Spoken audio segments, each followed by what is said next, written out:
नमस्कार, हम छी कल्पना मिश्र और अहाँ सब देख रहल छी मिथिला मिंट। बेटी के पैतृक संपत्ति में बराबर के अधिकार अछि। एहि संदर्भ में सुप्रीम कोर्ट नव व्याख्या केलन। 11 अगस्त 2020 के सुप्रीम कोर्ट के फैसला में की कहल गेल, हिंदू उत्तराधिकार अधिनियम 2005 में कोन नव गप जोड़ल गेल आ भारत के सामाजिक आ पारिवारिक गतिविधि में एकर की असर भेल। आजुक चर्चा एहि सब विषय पर केंद्रित अछि।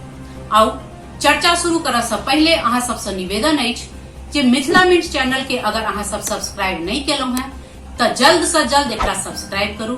संगे वीडियो के नीचा घंटी के निशान है ओकरो दबा दियो ताकि हमर सभक प्रत्येक वीडियो अहाँ सब लग आसानी से उपलब्ध भ सके।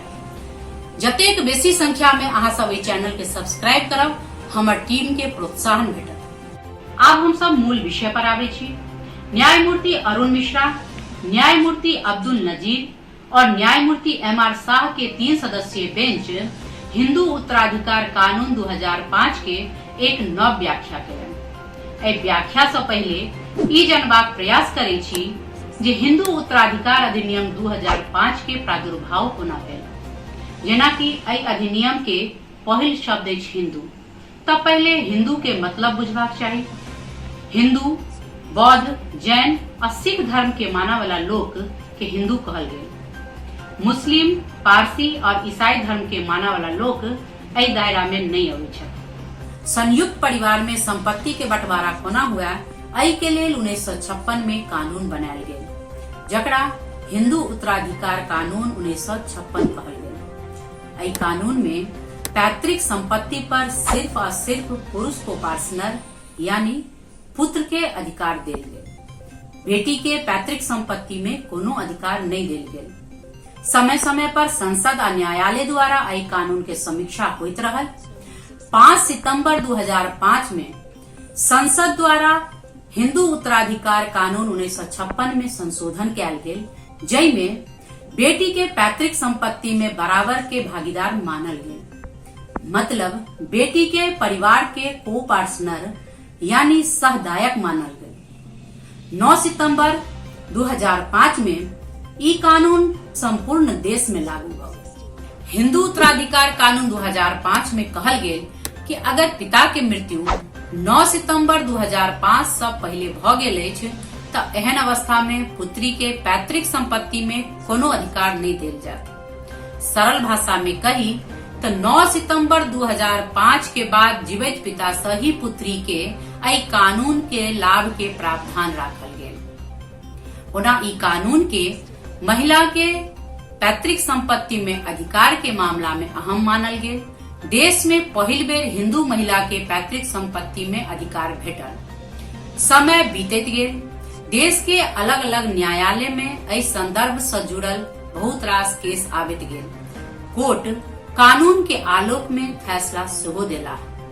एकटा एही तरह केस सुप्रीम कोर्ट में आयल छल, जैमे पिता के मृत्यु 9 सितंबर 2005 से पहले भ गेल छल, मुदा फैसला 11 अगस्त 2020 में भेल। न्यायमूर्ति अरुण मिश्रा के अध्यक्षता में 3 जज वाला बेंच कहलन जे चाहे पिता के मृत्यु कहियो भेल होय, पुत्री के पैतृक संपत्ति में अधिकार भेटत। न्यायमूर्ति अरुण मिश्रा फैसला सुनाबैत काल एकटा भावनात्मक गप सेहो कहलनि जे पिता के पुत्री जन्मे से प्यारी होइत छै और अंतिम समय तक प्यारी रहैत अछि, मुदा पुत्र के व्यवहार विवाह के बाद बदलऽ लागै छै। न्यायमूर्ति अरुण मिश्रा के ई गप बहुत महत्व रखैत अछि। एहि वक्तव्य से समाज में व्याप्त मनोदशा के समझल जा सकैत अछि। आब सवाल उठैत अछि जे पैतृक संपत्ति की अछि आ को पार्टनर आ सहदायक की भेल। त आओ पहले पैतृक संपत्ति के विषय में जानी। पैतृक संपत्ति ओ संपत्ति अछि जकर स्वामित्व 3 पीढ़ी से परिवार में आयल अछि आ निजी संपत्ति ओ भेल जे एक आदमी द्वारा निजी जीवन में अपन कमाई से या सूझबूझ से अर्जित कयल गेल। आब सवाल उठैत अछि जे पिता के निजी संपत्ति में बेटी के अधिकार अछि अथवा नहीं। एहि संदर्भ में कहल गेल अछि जे पिता के ई विशेष अधिकार अछि जे ओ अपन निजी संपत्ति, अपन जैविक संतान अथवा खास के द सकै छथि। पिता के मृत्यु से पहले अगर वसीयतनामा नहीं बनल अछि त एहन परिस्थिति में परिवार के सब को पार्टनर के संपत्ति के बराबर बराबर भाग भेटत। मतलब वसीयतनामा नहीं होबाक स्थिति में बेटी के पिता के निजी संपत्ति में सेहो बराबर के भाग भेटत। 121 पेज के जजमेंट में बेर बेर संयुक्त परिवार के को पार्टनर आ सदस्य के जिक्र भेल अछि। आखिर ई दुनू शब्द में की अंतर अछि? मोटा मोटी को पार्टनर पिता के जैविक संतान के कहल गेल अछि। बेटा बेटी पोता पोती नैत नातिन एहि श्रेणी में आबै छथि। 2005 से पहले बेटी के परिवार के को पार्टनर नहीं मानल जाइत छल।